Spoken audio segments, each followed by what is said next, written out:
Meron pa din sa taas na inay, malapad.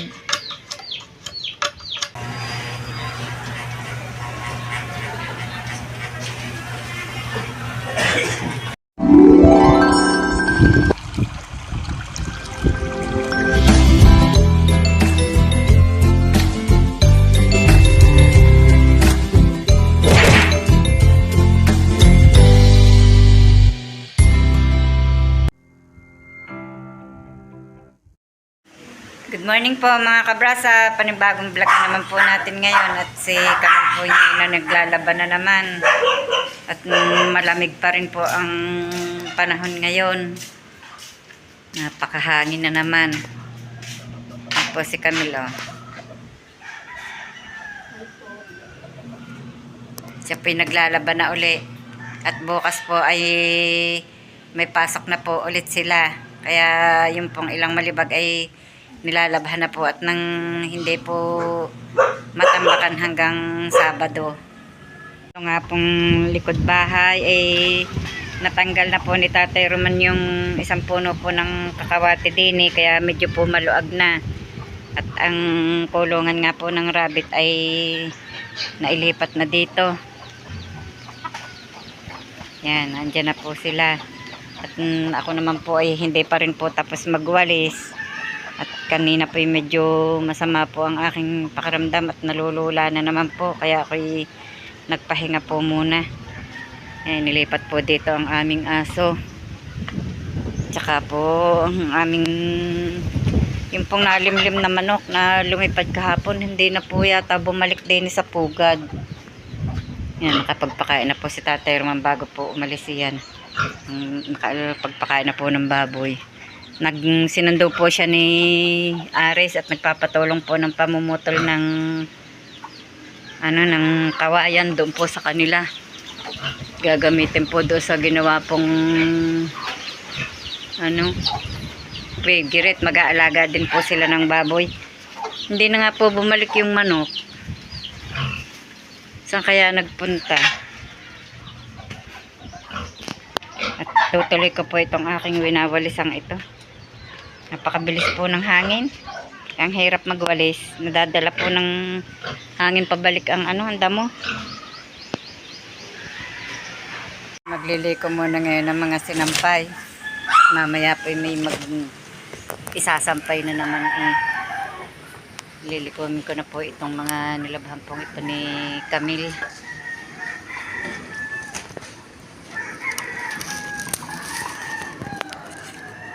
Yan. Mamaya po may panibagong sampay na naman.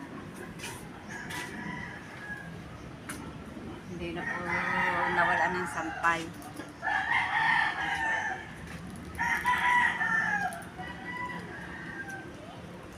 Hindi na po nawala ng sampay.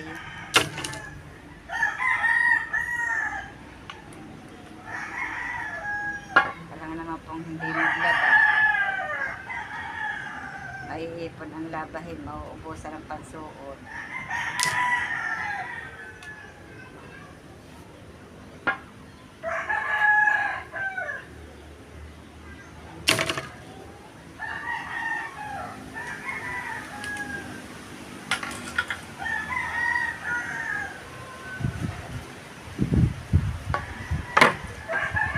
Ganito na lamang po lagi araw-araw ang mga trabaho.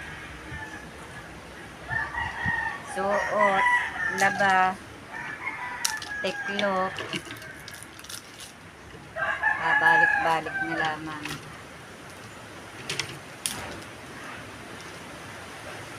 Ang mga gawain araw-araw.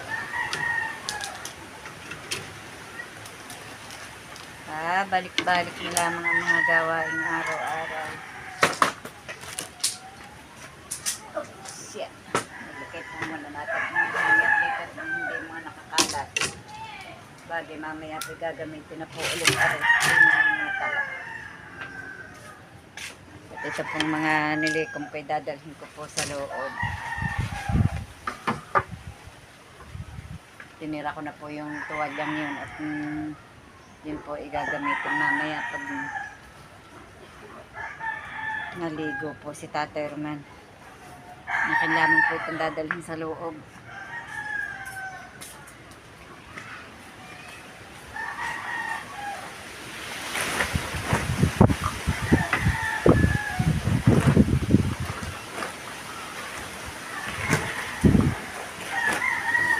Liwanag, baby. Liwanag.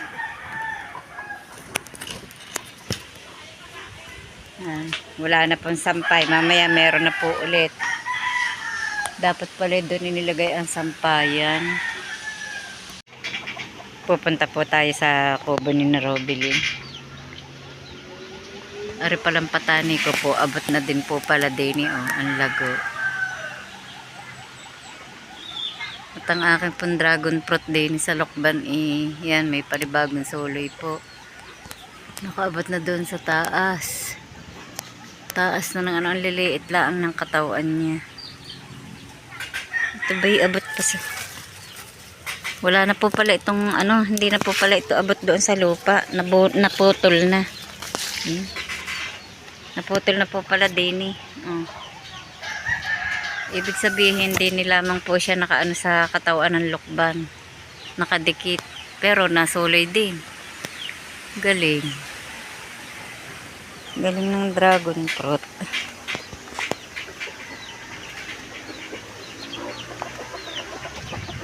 Punta muna sa kubo.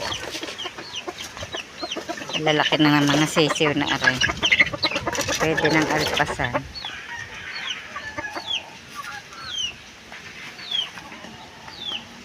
Na kayang ginagawa ng mga tao din na may bulaklak na po yung aking tanim na papaya. Kaya may buko na. Pagka ako may mapapanghanan na uli ng magugula, yan ang dami ng bunga ng harabilya, kaya lai kataas. Hindi po maaabot. At ari pong aking nabaling malunggay. Nasuloy na po ulit. Ayan, may mga suloy. Nabali po nung nagbagyuhan. Dami ng hinog na sili din siling Tagalog po yan. Dami ng hinog.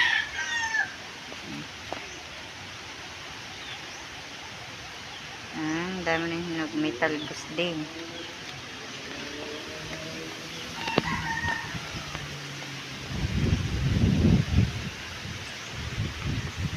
Palibhasa ay mahangin. Ano po. Kalampagan ang mga pinto.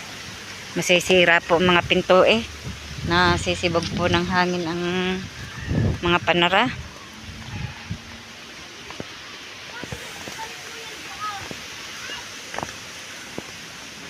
Ang dami na ng bulaklak ng kay Robilin Bougainvillea.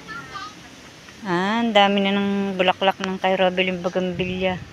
May bisita po yata din Tayo muna po itutuloy din sa baba. At titingnan ko yung saging po din sa baba at baka nahihinog na hindi po na papansin yan. May kahoy din nalimot at mamaya madalang pabahay. Yan pa, ang dami pong siling hinog. Yung pa sa taas na yung wala pong problema dito sa siling hinog.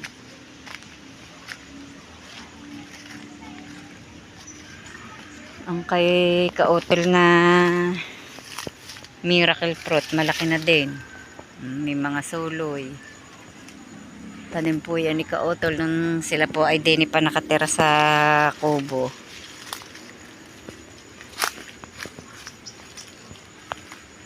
Laguna ng sayote. Ayan, gumapang na din Naririnig na. Wala pa kaya itong bunga. Ang sayoteng ito. Lumago na ang damo, hindi na lilinis. Nagkakadaga pagka gantong malago ang damo. Sana naman ay mamunga ng ayos ang sayoteng are.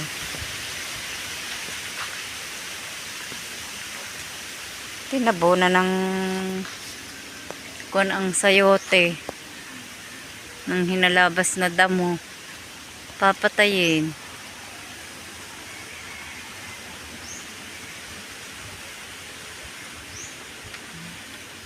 Ang anunas ko pwede naman na rin. Hindi na labasan. Pero ari pong isang aray malaki na.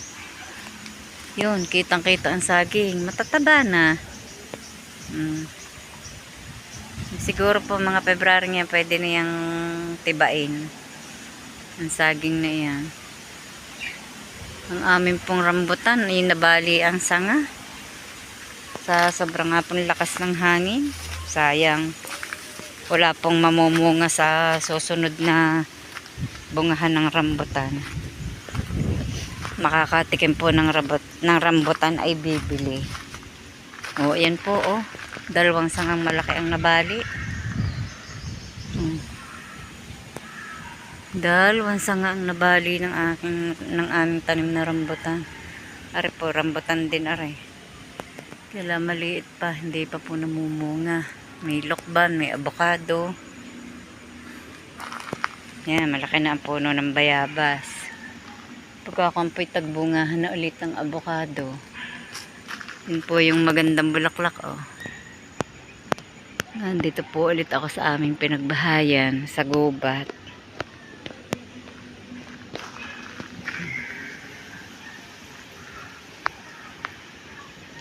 Pagka mga kalamyas, may mga bunga na po ulit.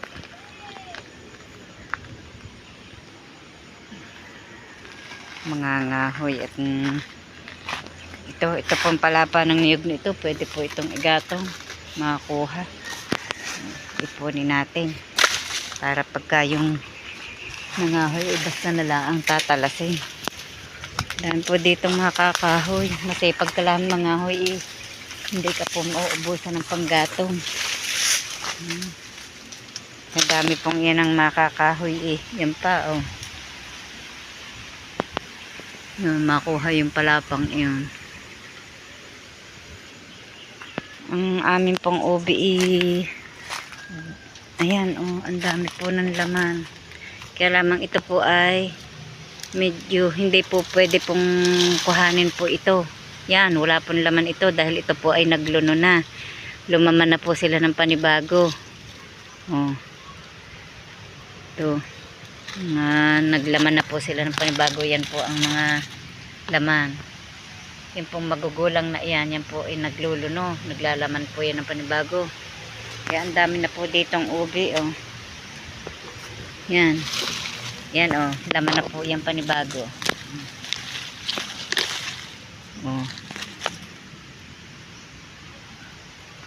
Yun, yung ari po. Yung sa lupa na laman. Ito naman pong ubing ito, yung pong bunga. Marami po akong ganito oh. Yan. Kung saan na po sila nasibol, nanlalaglag po ang bunga tapos sisibol. Yun, doon na po sila mamumunga. Nanlalaglag po ang bunga. Hindi po katulad nito na itatanim pa. Yan. Yan, ubi nga po yan, oh, tanyo. Ubing ubi.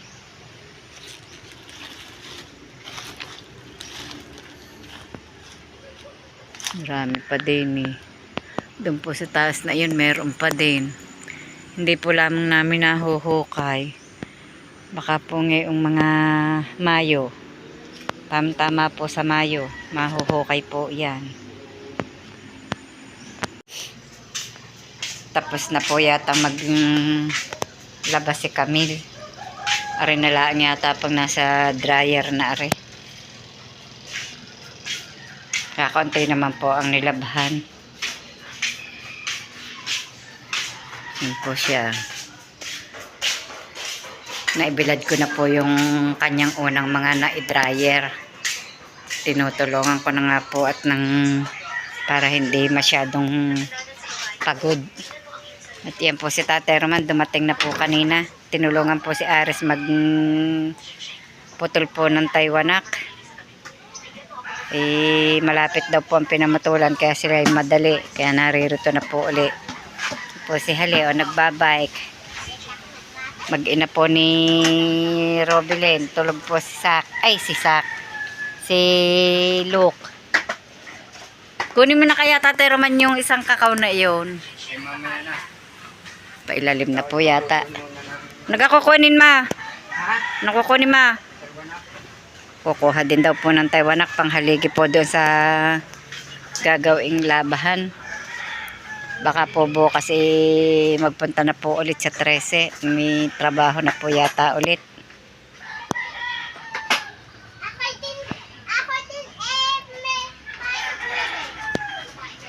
Sana punta mo naman. Anuhin mo yan Tatay Roman yung inaanahan mong yan. Sa? Nagawa ang laban. Ay, yan ang panghaligi. Oo. Niyayas-yas ang pang maigi eh. Inaasya naman ang kilay. Pati akala ko tao lang nag-aahit ng kilay. Pati pala kawayan. Yang lahat na yan, pang ano ng yung panghaligi.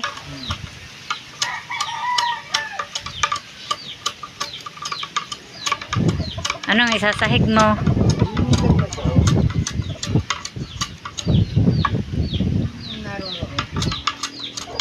Apat na piraso lang. Magkakasing haba. Oo. Ari pa. Meron pa din sa taas na inay, malapad. Nasa ibabaw ng pigir eh. Palitan mo na lang na maiigsi. Na. Rated yun ha. O, pagdadatig-datigin naman eh. Ay baka magagawa kong upuan niyo. Para maganda din eh. May sampayan ha. Malapit na sa sampayan. Aring kuryenteng ari pala ikwan. I-ano mo at... Baka may talop na pag isinaksak eh. Gagamitin sa ano, pag nanganak ang baboy. Awa po ng Diyos ay magdadalawang buwan na pong buntis yung amin pong inahin. Sa March po ang due date noon, March 7. Wala daw ang anak. Kaya nagsinagawa. Sabi nga.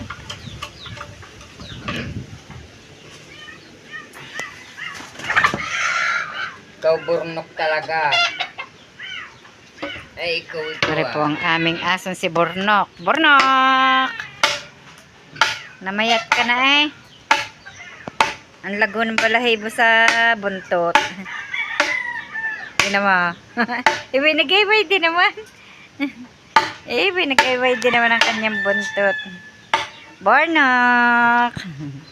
Ikaw si Bornok. Bornok, Bornok, Bornok, Bornok.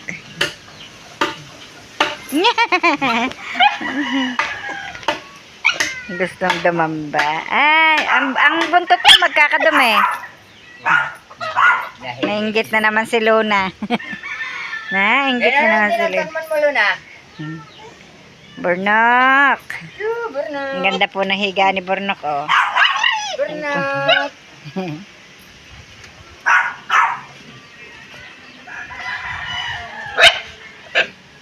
Ang liit ng boses. Kala mo'y laking-laki payat. Dito po kami sa gupitan ngayon. Tatagapit po si Makoy.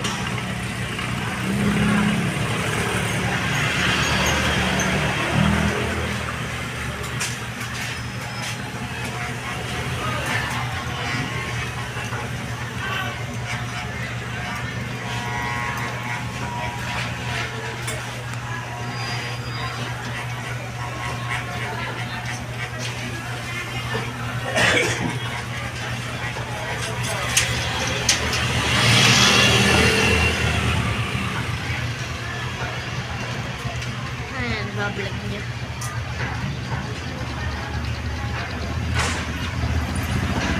Nagpapagap-gap.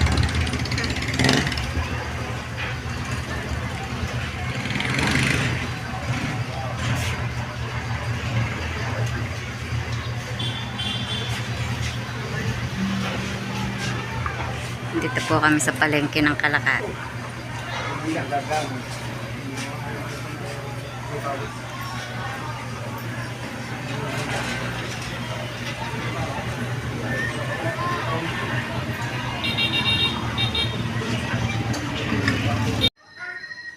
Magandang gabi mga kabrasap. Hanggang dito na lamang po muli ang aming vlog. At saan man po kayo naroon, mag-iingat po kayong palagi. Bye-bye and God bless.